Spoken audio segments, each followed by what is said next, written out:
Welcome to Sacred Highlands, a podcast where we explore ancient wisdom of spiritual healing, energy work, and the mystical landscapes of the Scottish Highlands. Hello, beautiful souls, and welcome to another episode of Sacred Highlands. Today we have the pleasure of speaking with a very special guest, Iain Beaton. Iain is a certified hypnotherapist, practitioner of quantum healing hypnosis technique, and a facilitator of trauma clearing based on the work of David Ian Rodgers. We will be diving into depths of trauma, how it stays stuck in our body and energy field, and how it can be gently and effectively released with this powerful technique.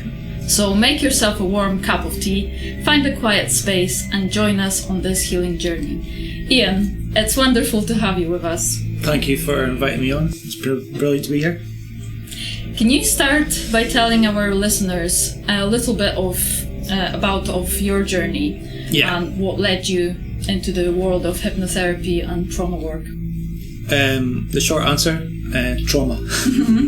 So trauma probably taught me a very valuable lesson as I grew up in my life, and that formed the personality that I am, and how that brought forward my empathic traits.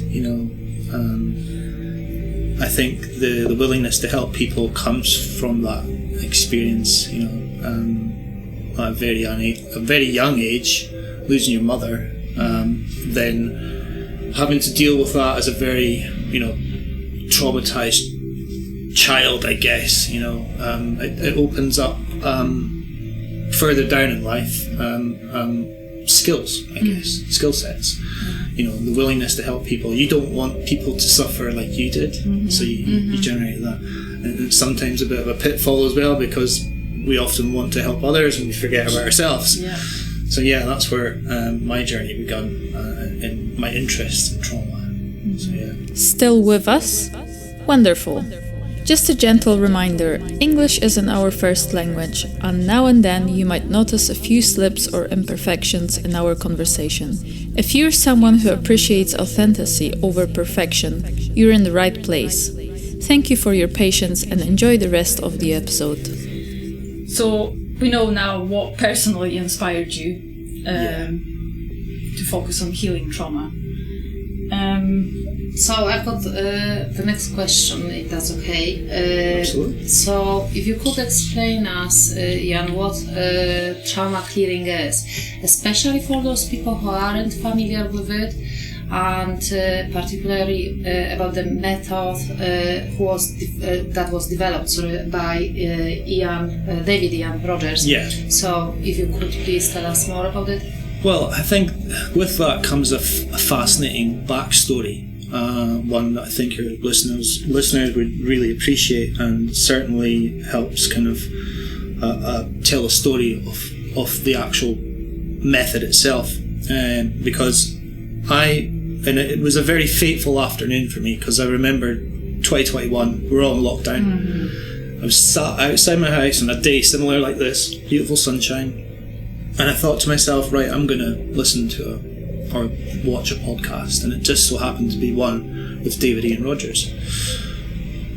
When I watched it, I instantly knew that, well, put it this way, I listened to that podcast very attentively from start to beginning.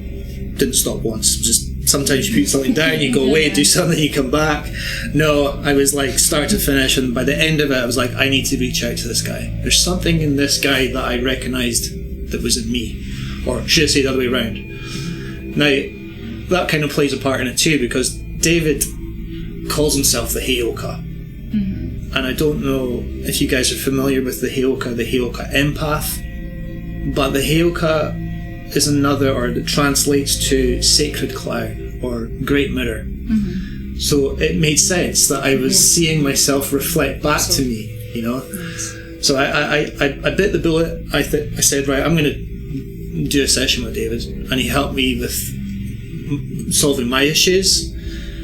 And then I was just in awe. 2 weeks later, we're doing a follow-up session, and afterwards he sends me an email and says, Ian, here's the instructions to my technique. Now, you've seen yourself, it fits on one sheet of A4 paper. And I'm like, okay, thank you so much. And he did say in his interviews, you know, only people that can do this are the ones that are trauma-free. And so yeah, I think that's an element of every healer. I think they need to be trauma-free to do this work. So off I went with the instructions in my back pocket for about 6 months, sat on them. I didn't know whether I was going to use them or not, but I thought to myself, why not give it a try? Uncharted territory, I didn't know whether it was going to work or not.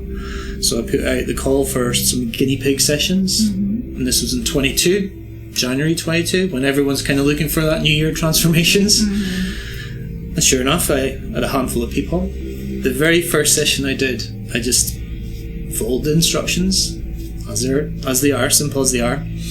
And this woman was carrying guilt. She carried it for a long time, and I said to her, okay, do you want rid of that guilt? Yes or no? Yes, obviously. And that is a very important aspect as well, is, you know, having that permission to work with people is like, you know, they have to want to shift their trauma. And we worked with that guilt, did the technique, and it was gone. Oh wow. So yeah, and then afterwards I got a text 20 minutes after the session. I got a text back saying, I'm just off the phone from my friend, she's wondering why I'm so happy. I'm like, in the back of my mind I'm going, I have no idea. I just done this technique, followed the instructions, and I'm glad it worked. And then I haven't looked back since. You know, there's been a couple of times when you run into people that maybe are blocking the session from happening, but that they are really enriching sessions, because then it gives you an idea of why some people are really not ready for it. Yes. They have to be ready. And the simple question is, do you want healed from your trauma for good?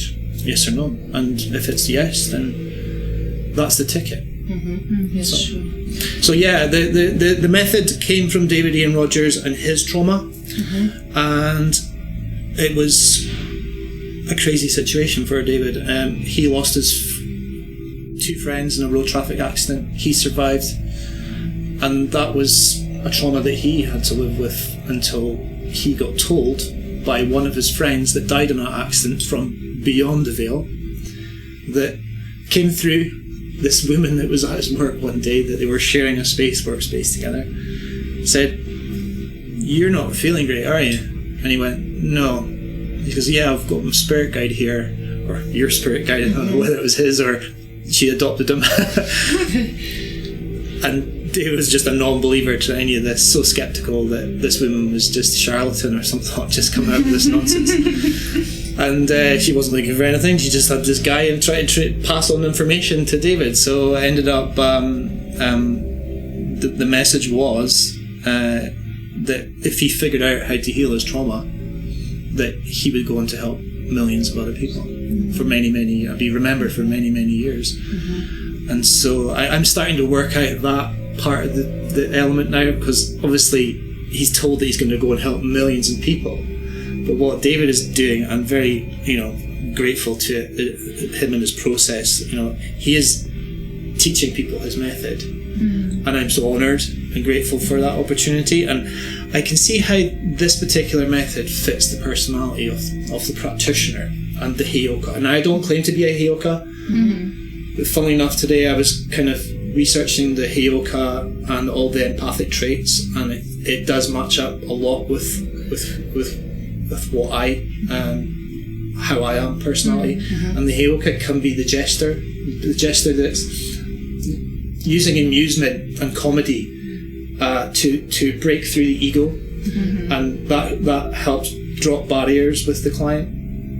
And so the David's method, he just, I don't know, synchronistically drew all his knowledge for this technique by asking the right questions. And I think that's quite a good element to touch upon maybe on later, is how to journal and write the right questions and send them out to the universe and just wait for the right answer to come back. So through that serendipitous and all these synchronistic things that happened to David, it's created this amazing technique which uses basically taking the emotions and separating them from the actual traumatic event, so that the person can free themselves from that grip that it has on it, and we can go into the mechanics of that later as well. But yeah, that's where the technique comes from, and that's the technique that I'm starting to use more and more now. It's been 3 years since I've been practicing this technique, and so yeah. And yeah, because somebody may have a question if they were going to go your path, like become a hypnotherapist. Do they have to clear all the traumas before they start doing it, practicing it? Oh yeah. Yes. Yeah. So first, of course, they have to prepare themselves, and then do the training, or can be a process like, you know. Well, when it started for me, I would say the trauma clearing method. Yeah, it does help that you are trauma free, but it didn't begin that way for me. You know, I went through what you would call an awakening process back in 2012, which, you know, I hit rock bottom. And I was looking for ways out, different paths in my life, and along came Dolores Cannon and her work. And I felt so drawn to her work through her videos and watching her interviews that I thought, right, I'm going to go and do this certificate, which is on the wall there.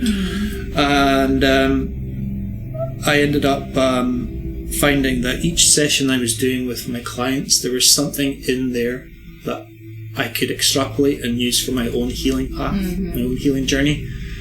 And QHHT is a whole different ballgame altogether. But you're tapping into higher consciousness, you're tapping into the higher self, you're tapping into higher vibrational information that comes through the client. So it gives you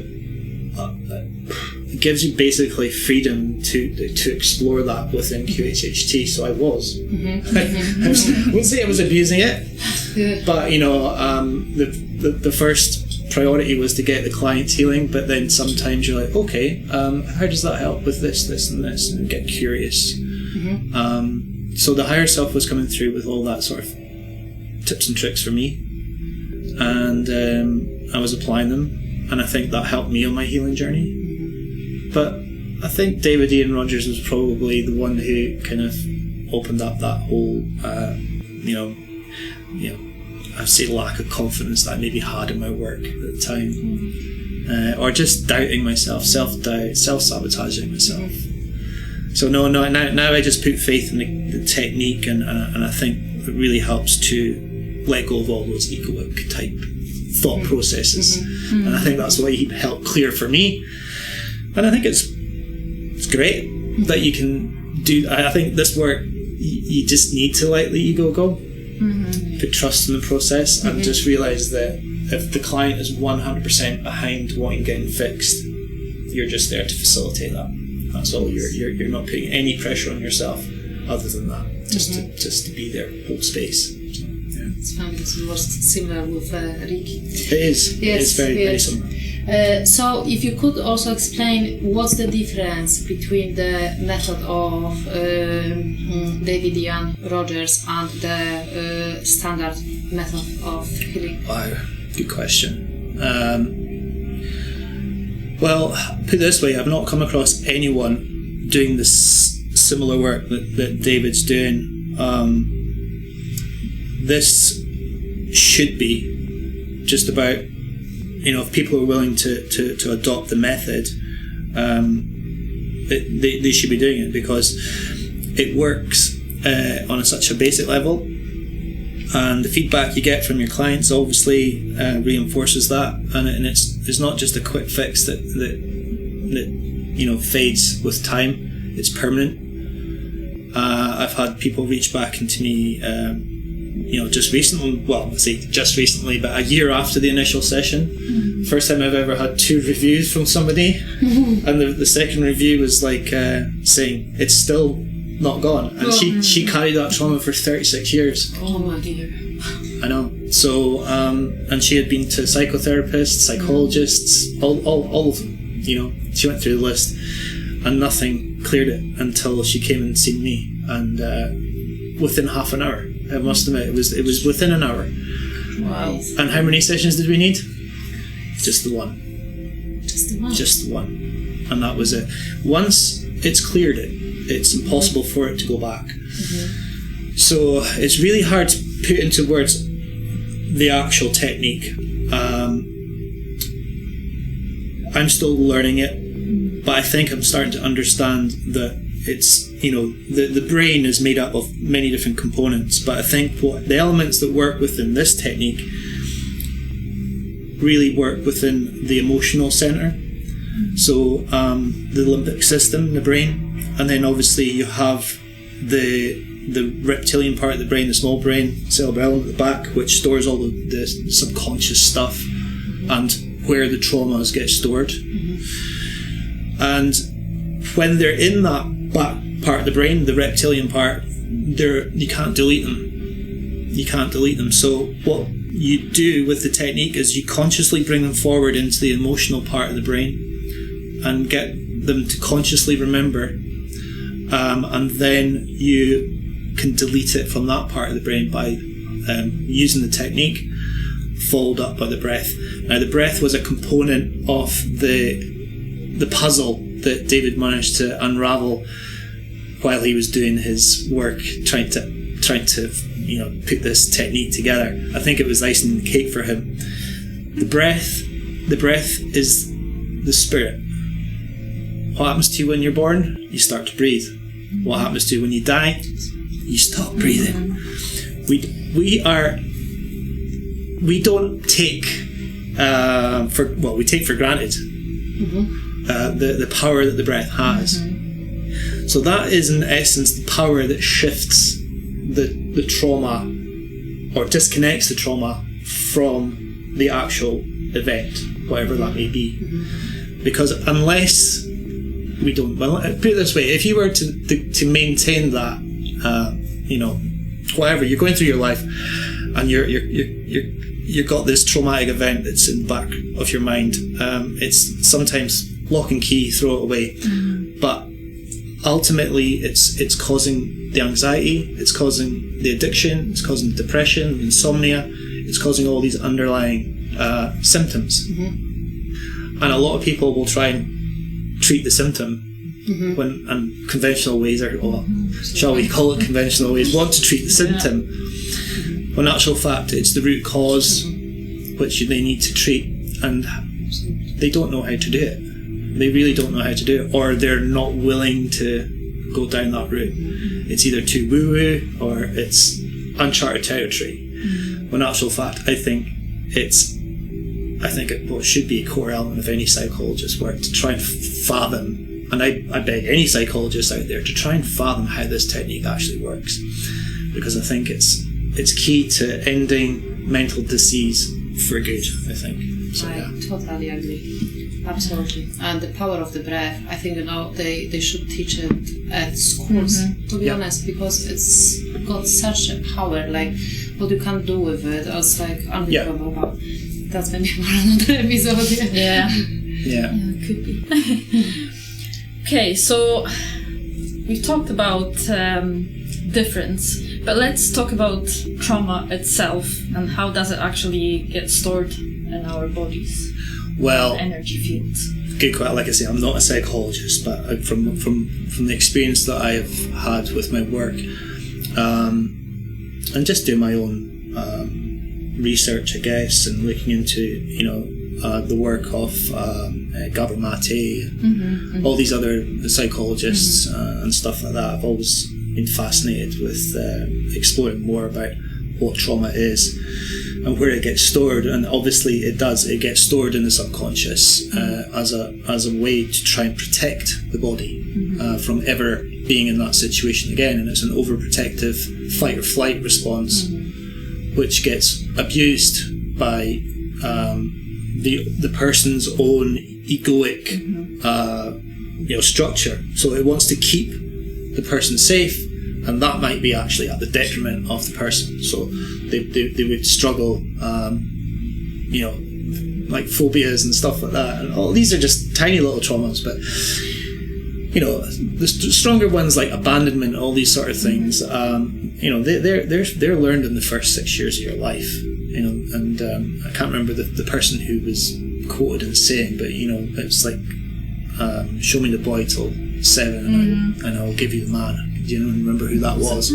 Jordan Peterson, maybe? No.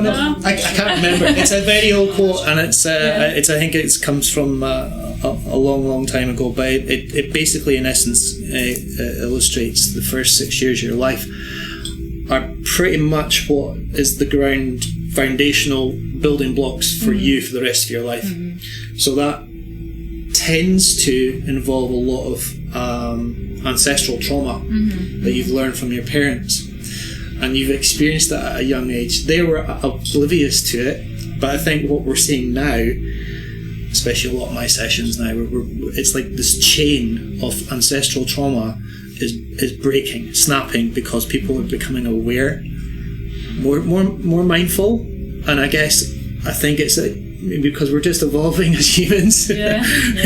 We're becoming more aware of who we truly are and why these things happen to us. So trauma can be good and bad.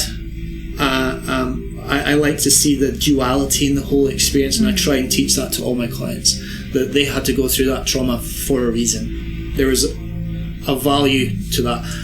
I say to people, you got to find the value in your trauma. How are you supposed to experience the day until you first experience the night? That's the whole Dark Night of the Soul stuff, going into the reasons why you had to experience it. And this kind of, I remember watching this just recently somebody was just finding it really, really hard to comprehend that somebody would actually choose on a soul level to go through that experience. But that's in essence what's happening, that they went to go into that life to have this experience of that accident or that relationship or whatever it was for their own soul's growth.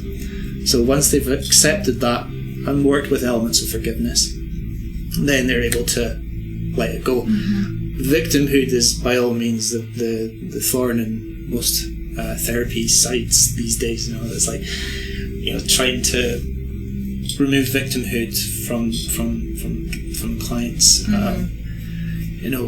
How they sit within that trauma, have their relationship with the trauma, and this is again the Hayoka element. And I think the Hayoka is tied in closely with the first card of the tarot, the Fool, and that Fool represents new beginnings and seeing things from a different perspective. So you can see how all this kind of meshes together with working on oneself, and removing the victimhood and growing as a person. Yeah, it's interesting, because that's actually how I think now, and I had to forgive some people to move on. Yeah, and I think, and I realised that that's it.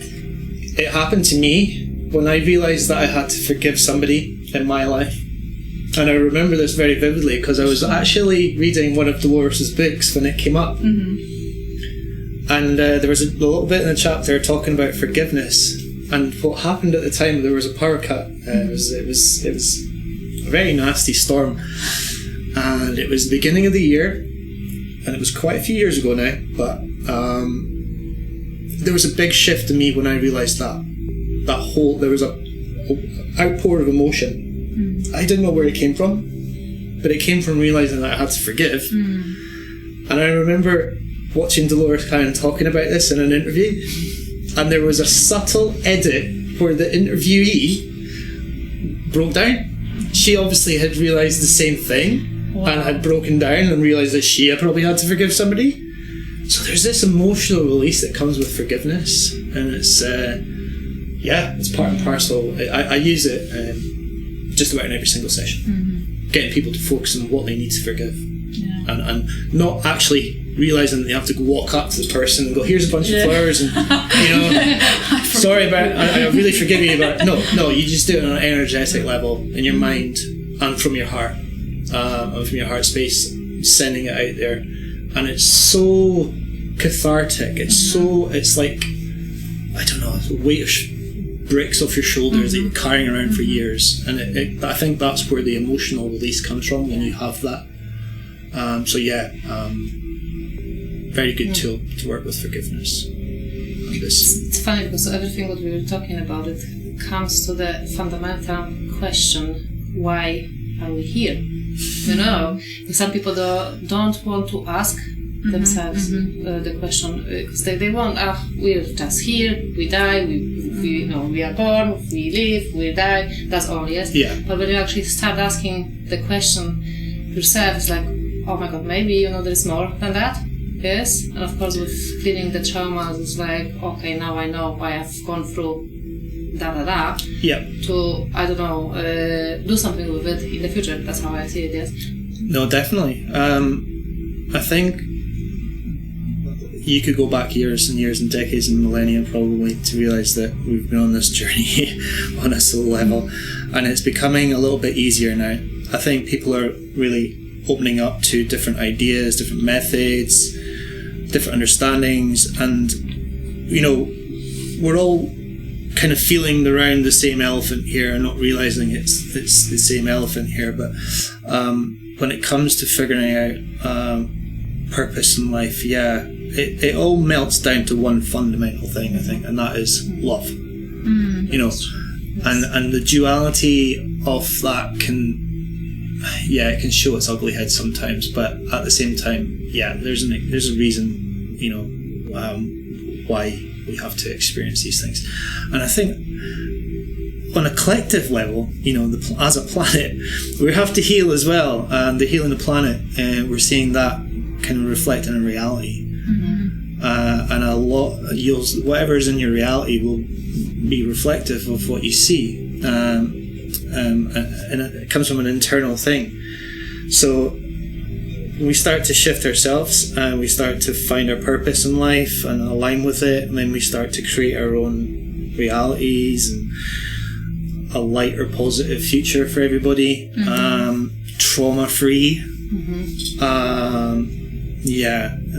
We start to kind of create balance, not only in ourselves, but I guess in our communities as well. They affect others, and then they look at you as like, I want to be like you.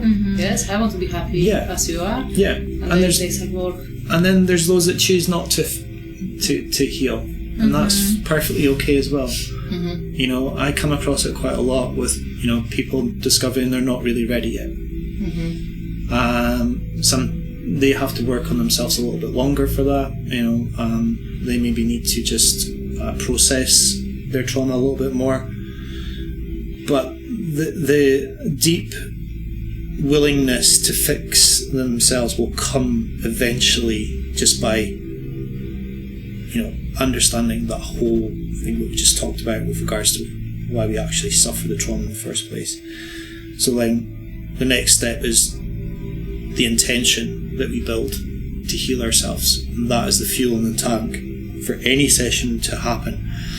You cannot, the old saying, you can bring a horse to water but you can't make it drink. It's the same thing with therapy and helping people. You get people saying, oh, you can help my daughter, or can you help my my auntie, or whoever, can you help?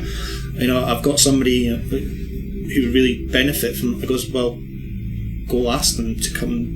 Ask them if they want, first of all, if they want to heal, and if they do, send them my details, and next thing we'll have a chat. So it's the willingness to heal, and I think that comes from building intentions and having a better relationship with ourselves. I think people tend to look outside where they, of course, who could heal them, where they could get healed, but actually it starts from inside, all starts inside, and it's the same with this process. It's all internal, and sometimes people don't even need to tell me they're crap. They can sit there and as long as they're just sitting there and bringing up the emotion, that's part, you ask them, do you want to clear that emotion for good, yes or no? And you'd be surprised, not everyone says yes. That's where you know they're either not ready, or you need to you need to do a little bit more coaching with them. But that or sometimes I think people don't know where to start because they have so much that it's like, well, which trauma do I bring to the table, you know? Well, that's an interesting, that's a good point there that you brought up there. It's like, when I'm doing a session, and part of this is another element of the actual technique, when I say to the person, you know, let your mind go blank, without thinking, those are the key words, without thinking, and the brain goes, without thinking what? And this kind of thinking then, but it's thinking what am I not might be thinking about? And then you say to them, without thinking, go to a particular memory that you, up until now, didn't think you would be able to clear, you know, an emotion. Bring forward the memory and allow that to build the emotion. And what happens is that the mind just acts like a GPS. It just goes straight to that point. So that is that's the most important thing to work with. And I think that comes with doing it with hypnotherapy as well. It's like you're doing different methods, but you're allowing the subconscious to go to wherever it's meant to go. And what it will do, what you'll find then, is that's the most appropriate time to go, the most appropriate memory to work with. You know, most people will think that they're coming to help with something, but they're the first thing that they go to is something that happened to them when they were 8 years old, and that's just part and parcel of the technique. It works with what's important, and as a practitioner, I don't know where you're going to go, but by asking that question without thinking, it just goes bing, there we go, we're going here today, this is what we're going to work on. When I was talking to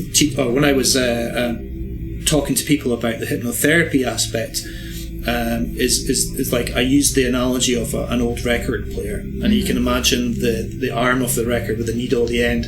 That record is the person's soul journey, and the higher self is the one guiding the record arm along the record, and it's going back and forth, searching for the most appropriate time to just go boop, down here.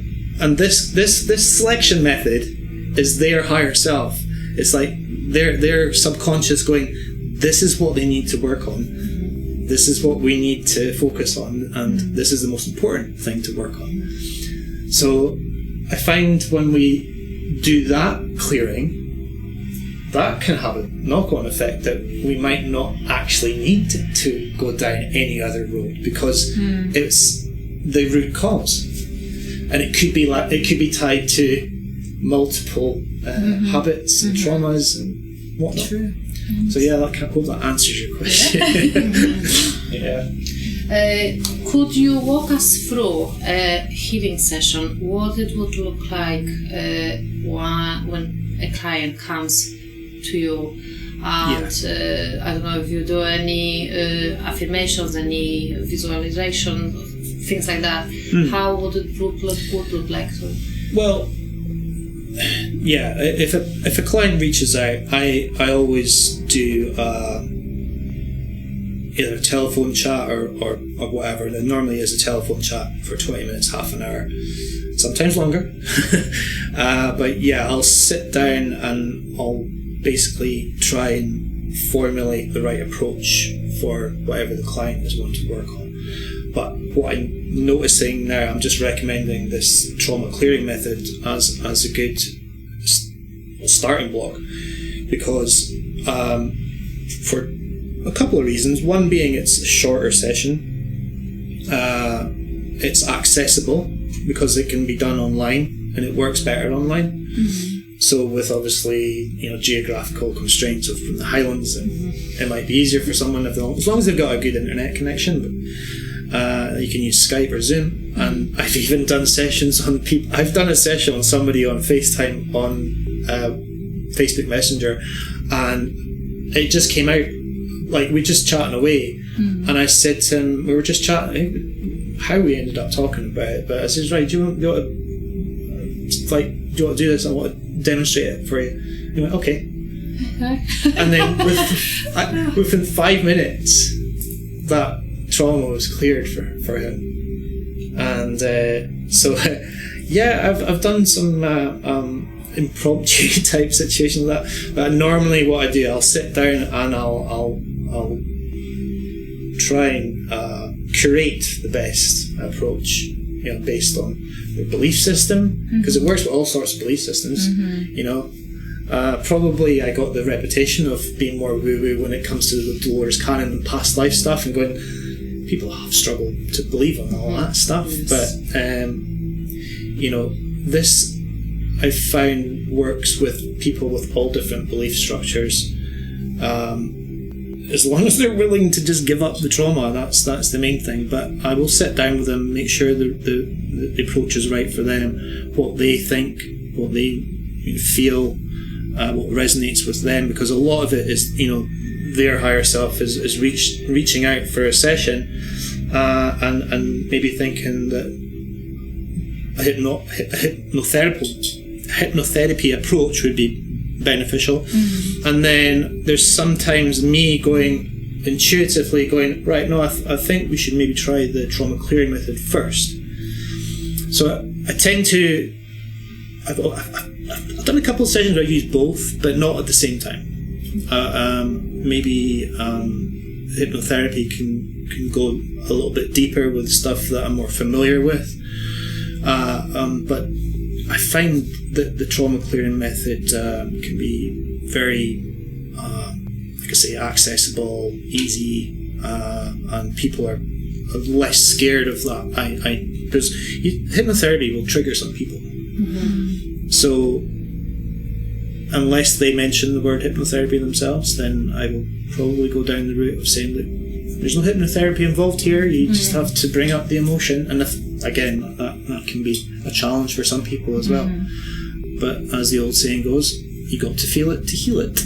So I'll make sure they're ready by asking these questions. You kind of need a soul contract to work with these people. As a healer, yes. I say that to all my healer friends, and they probably know, but I think you have to have a soul contract to work with these people, a permission slip to work with anyone. And if the answer is yes, then you just go ahead and you work with them. If you feel any resistance in there or something from the client, then I'll just maybe recommend that they go off and think about it and come back to me when they feel ready, because sometimes certain traumas need processing on their own, because if you had all the answers to the exams beforehand, you wouldn't learn anything. So maybe there's that divine timing for a session to happen when it's meant to happen, because they still have to work on themselves a little bit more. But yeah, when they're ready, by all means, I think they're ready. They've got the intention. They're done with their trauma for good. You're just a facilitator to create that space for them to clear it. So yeah, I think if people knew that everything happens at the right time for them, that would be much easier, to approach it, and they approach towards healing. Yes, we're not there yet. No, and to the point where affirmations and all that come in, very little preparation is required for the trauma clearing, other than I'll often work with clients afterwards or during the session and get them to start writing questions down. This is what I was referring to in the beginning about journaling questions. When we start asking the right questions, we'll get the right answers. So for example, if someone, I say, right, okay, so say they come to me and they have weight issues and they're wanting to lose weight and they feel depressed about how they look, I'll just say, right, okay, think of a question that could give you the answer to your situation, what you want to achieve. And they may come up with the question, they would struggle actually. A lot of people struggle with this one. But I will coach them into it and I say, look, well, just come up with a question. And for the purposes of this example, the question might be, how do I lose weight? How do I manage to how do I get rid of this feeling of feeling bad? Whatever. The question, I then say, well, how does that question make you feel? And I go, well, not very good. Well, why would you ask a question that makes you feel good? Not very good. Think of a question that makes you feel better. So the question might be then, how do I become a healthier, more balanced person? And you can see the shift. If the subconscious is secretly working behind the scenes. So if you're asking a negative question, why am I so poor? The universe is going to show you every single reason why you should be poor. It's like law of attraction. So it's the same with your health and where you want to go in life and how these shape your healing journey. So by asking the positive question, you're allowing the subconscious to show you all the positive answers. So go, this is how you become healthy. This is what you should eat. This is what you should avoid. The answers might come to you intuitively, or they might come to you from someone you meet, a book that falls on your foot. However, the answer tries to manifest in your reality. But that's in essence where the roots of this technique came from, is by asking the right questions. How do I heal my trauma for good? I think was probably one of the, if you're asking with positive words within the question, I think that's the thing. If you're feeling a negative word in there, remove it and replace it with the opposite. So yeah, that's the only thing I would maybe get people to do is affirmations afterwards the session. But preparing, I think I do a lot of preparing before the client comes. I'll sit down, I'll chill out, I'll get the salapantra out and go around just making the room smell nice and clear the space off the previous client and clear the energies, inviting their guides, their higher self, their multidimensional, whoever wants to step in. And I do that as my ritual and not in front of the client, because you don't know exactly what their belief structures are. You got to respect that. But mine, and I ask my guides to come in, because we all know we have spirit guides, what we should do, and they're there to help. So they can allow the session to flow seamlessly, or not. Maybe they might like we come across a block, like some sessions do. You reach maybe a dead end or a block or something, but the block is now there and the client recognises the block. So, there you go. No such thing as a failed session. So that is something for them to go and work on and working on the block. So after the session, I will reach out to them after a couple of weeks. We'll do a follow-up, because sometimes there may be things that resurface because you've cleared one thing. Whack-a-mole. Whack-a-mole. Something might pop up. Oh, actually, I've got this sugar addiction that I need to clear, or I get these migraines, or something might pop up that they forgot in the initial session, and because they have cleared the initial trauma, then they're more aligned with themselves and go, right, this is what I need to work on next. But generally speaking, one session is enough. They get the building blocks thing in that one session to go off and create their own, or just be on their own healing journey. So That's actually another question about the technique itself and the follow-up. But we'll come back to it. I was just going to say that with the questions, journal questions, journaling the questions, that we don't need AI. We just have to ask ourselves the right questions. Absolutely. AI is a great tool for correcting your punctuation, helping with your emails. But other than that,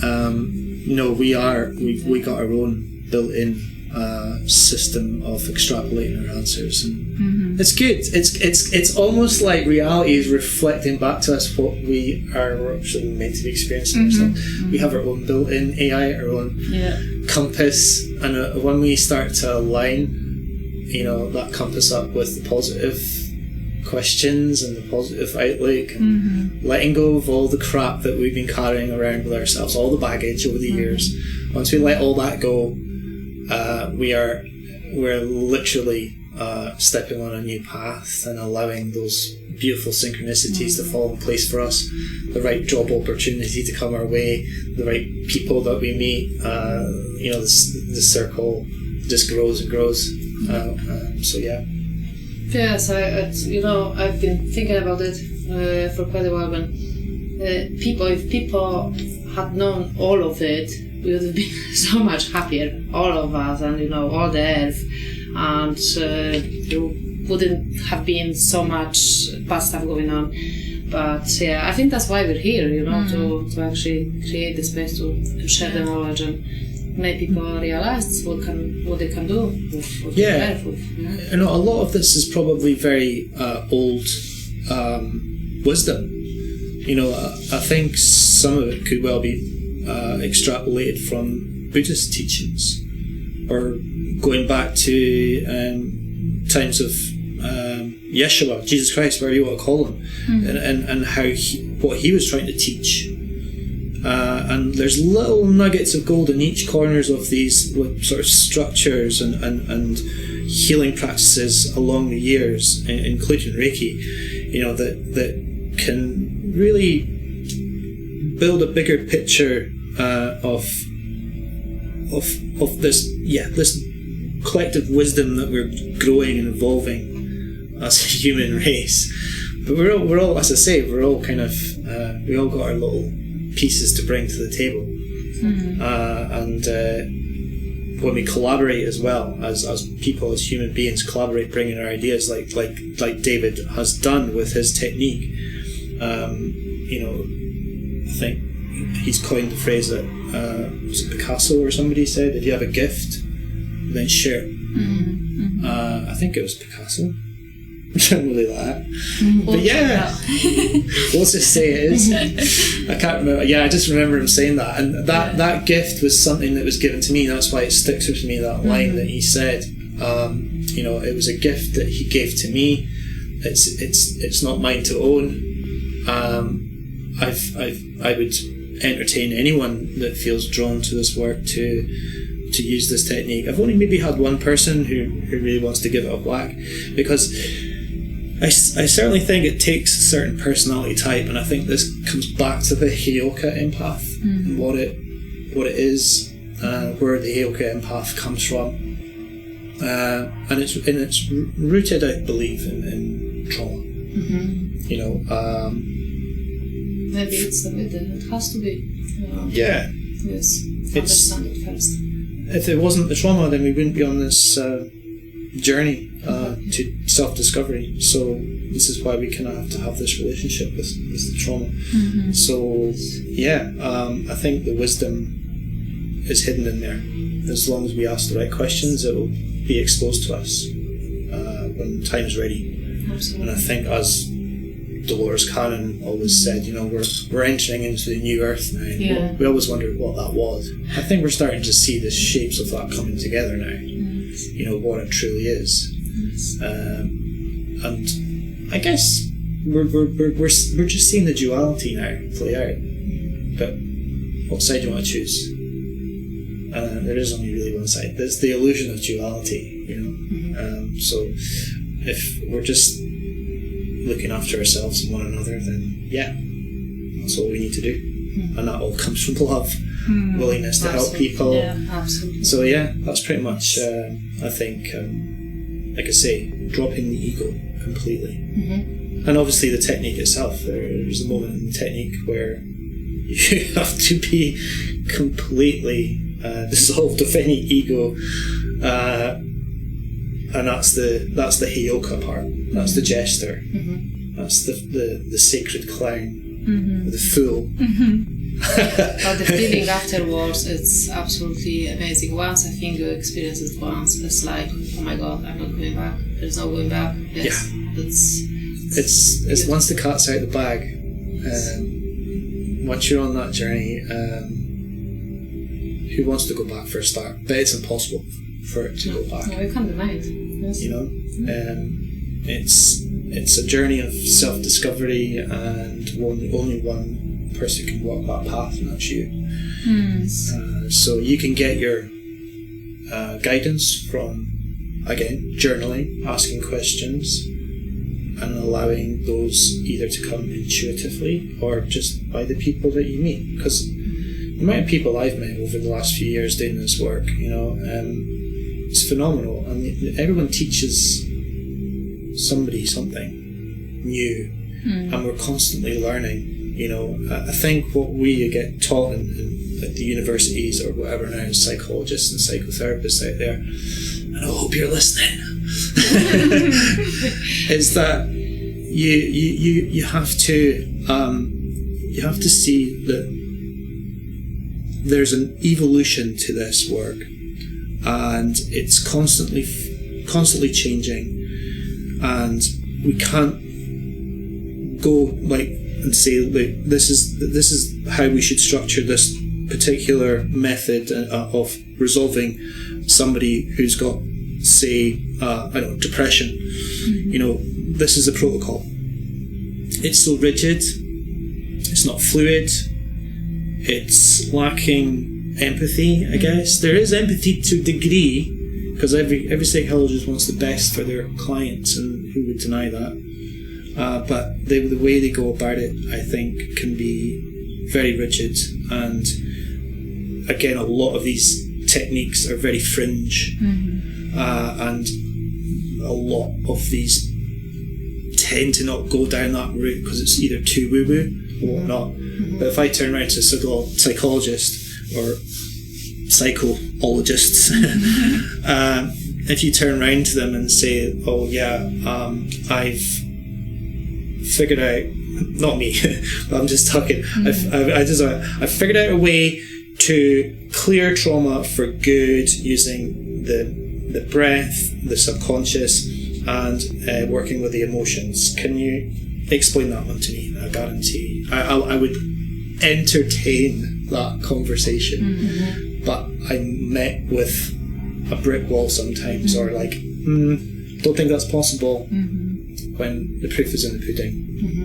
It's funny you say that, because actually I had an experience with the psychologist when I wanted to go through my traumas, and I wasn't allowed. And then when it started being really bad, so I think they should listen to the patient, actually what they need, and unfortunately they don't. So I hope it will change in the future.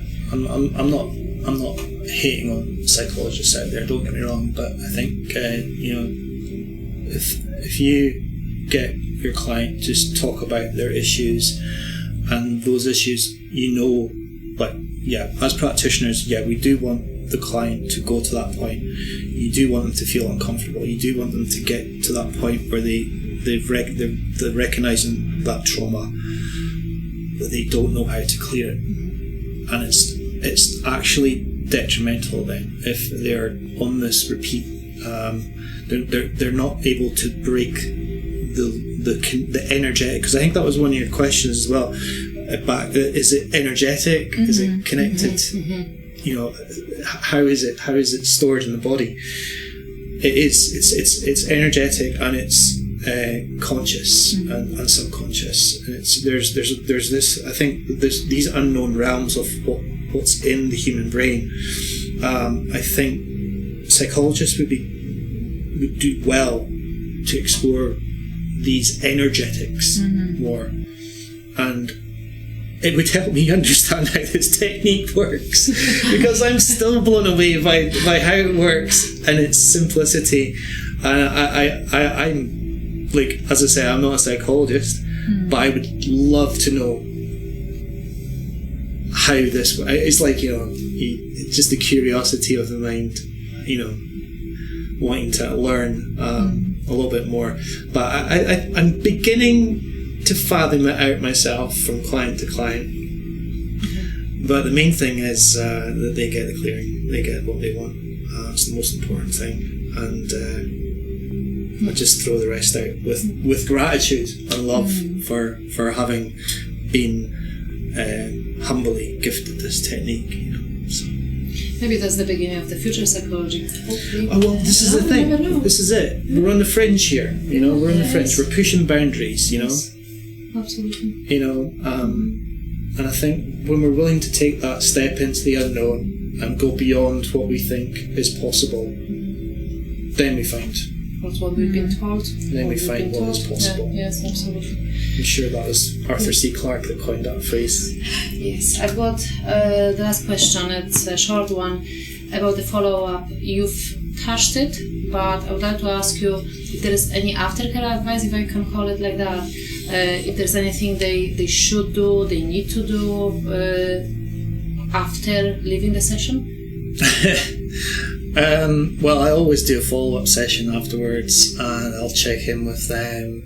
I've had some interesting feedback. So there was one particular client who was like, I cleared a really nasty trauma that he had, a very deep-rooted one, and he basically, when I spoke to him, he was still in amazement. He goes, I can't get it back. I've been trying really hard. I can't get it back. And I'm like, really? I know. And he used the F-bomb. He goes, it's nuts. Wow. It's like, he goes, I can't explain it. And I goes, that's when I know it's not going to be able to go back. So with those types of clients, I will be maybe more attentive, check in with them now and then. But generally, no. I sometimes just let people just go. If they reach back out to me, fair enough. But the trauma clearing comes with an automatic back follow-up session because, there may be something else needs worked on. But you also just want to check on the well-being of the client and how they're doing. And more often than not, it's just them try to go, that's absolutely mad. How did you manage to do that? I goes, no, you're the one who did it. You were the one who was brave enough to go into that and make that, conscious decision to delete it for good. Simple. And it sounds simple, but if only. I can see the application of this technique being used in lots of places. And that's probably the next chapter where I get to, maybe. It's just seeing where this can be applied to. The mental health situation with a lot of, just in general with the general public these days, mental health is somewhat on a decline. The NHS are really struggling. Waiting lists are ridiculously long. If there is indeed a waiting list, sometimes you're just sorry. There's nothing we can do. So there has to be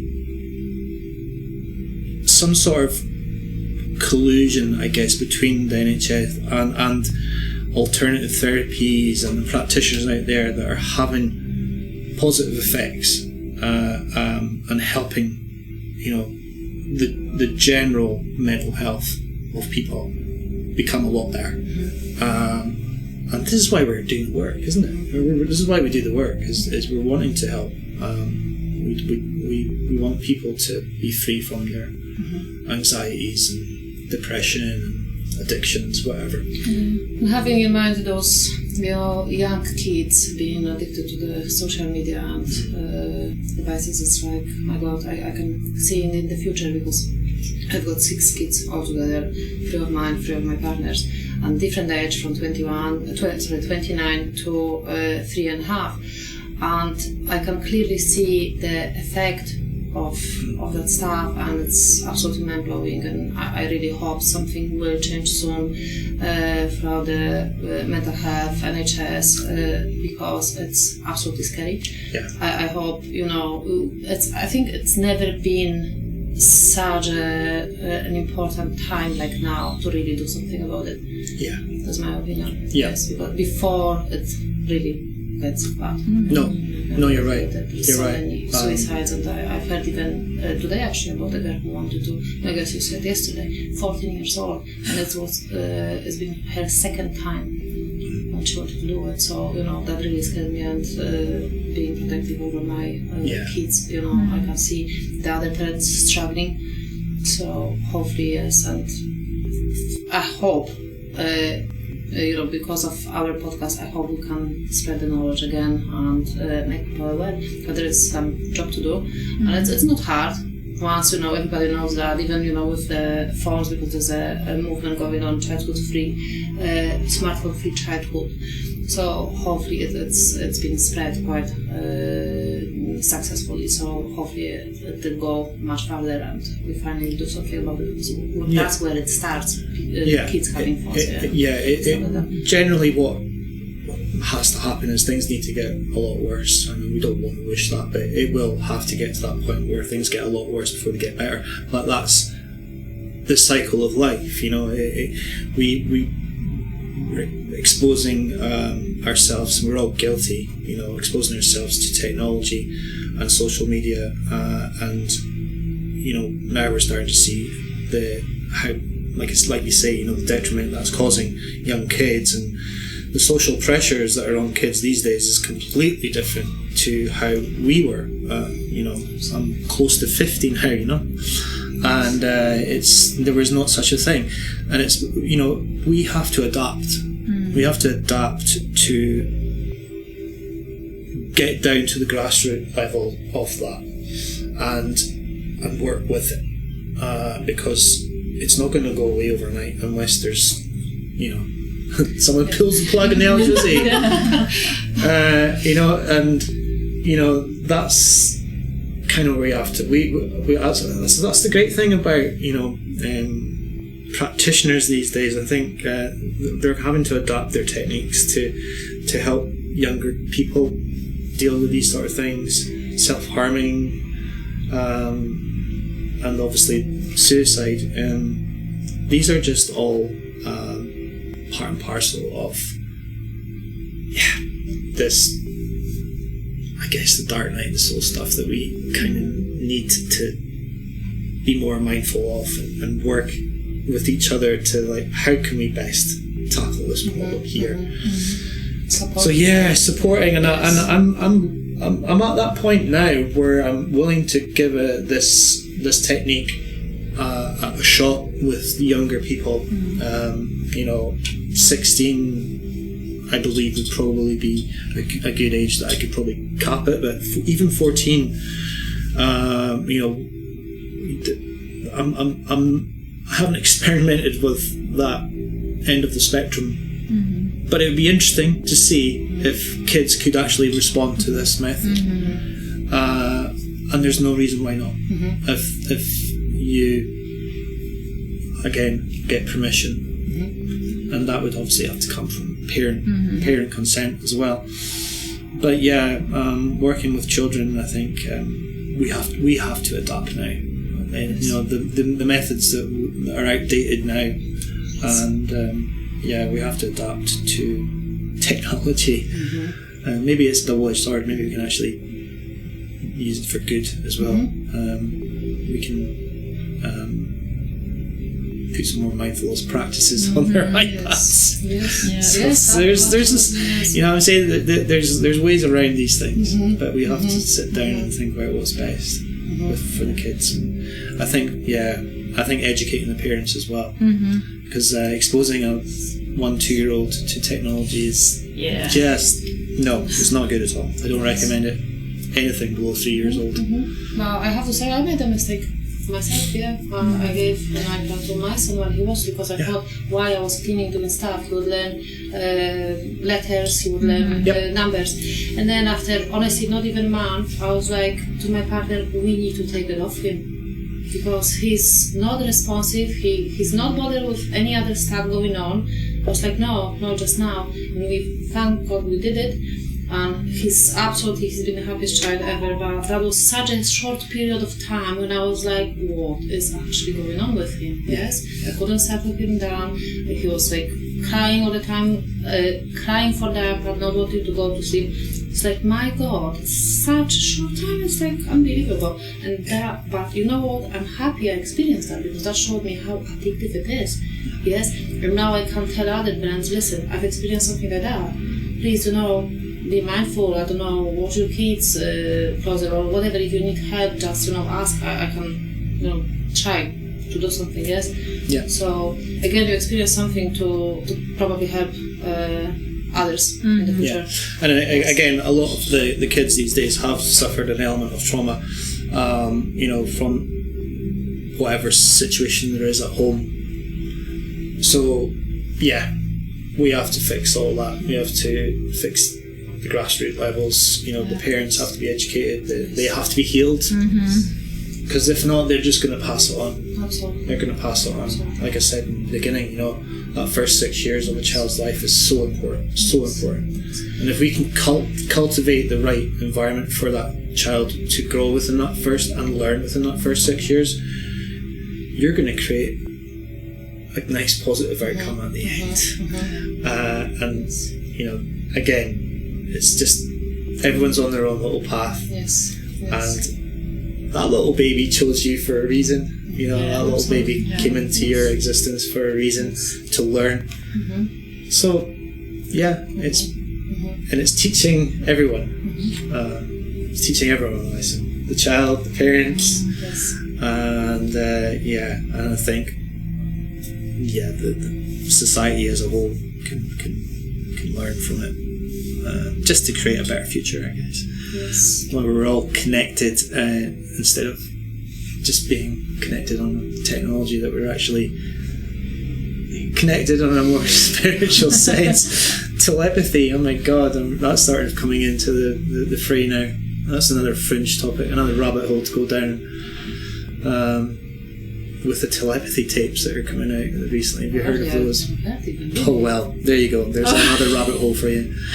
The Telepathy Tapes is a podcast. You can get that on Spotify and YouTube, and it's a rabbit hole, but it's all on its own, and it highlights how we are all connected, and how we have lost that ability, and a lot of that is lost through trauma. So no, sorry. Yeah. I thought you were speaking more about from the technology point of view. Yeah. I remember actually said one day to Justina, I think in the future, in actually quite near future, we'll be able to communicate telepathically. Yeah. Yes. And so that's what we are already doing that. Yeah. We are already doing that. We're all getting that. Oh, I think I just pissed her off, or I've done something that might offend her, But that's the beginning point. It's like a muscle. The more you use it, the stronger it gets. So, but a lot of it gets blocked from trauma. Yeah. And a lot of it gets emphasised through the autistic spectrum. That's what the Telepathy Tapes was all about. So these children that are coming through, they're the teachers. They're teaching us what we need to learn as parents, as a human race. We just have to understand the potential of that little child being a very wise old soul in there. And it completely flips everything around. And I'll sometimes catch myself doing that, when I'm speaking to a small child, because of the background of me with my past life regression, thinking to myself, oh, I wonder if this is your first time coming to Earth. How many, or are you here have you been here for like a few cycles? I'm always thinking in the back of my mind that, but at the end of the day, they are there to teach us. They are, and I think as soon as we start doing that and not teaching them, not handing them an iPhone or an iPad, and just creating a nice organic environment around them, they'll start showing you stuff that is really quite eye-opening, I think. And this is the thing, you just have to be open to it. Yes. But yeah, I think childhood trauma has been, through the eons, been part and parcel of the generational trauma that's been passed down throughout the years, and I think now we're done with it.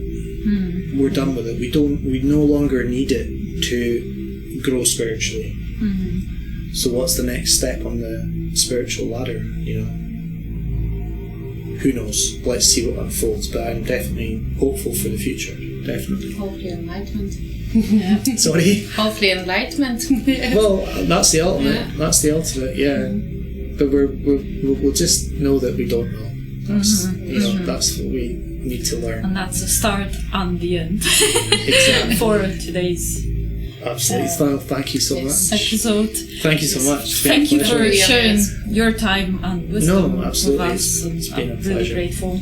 Yes. So if anyone wants to connect with Iain, ask any questions, please look for the link we have in our episode. Yeah, we'll put links on your social media as well. Send to great. Thank you. Spotify and YouTube.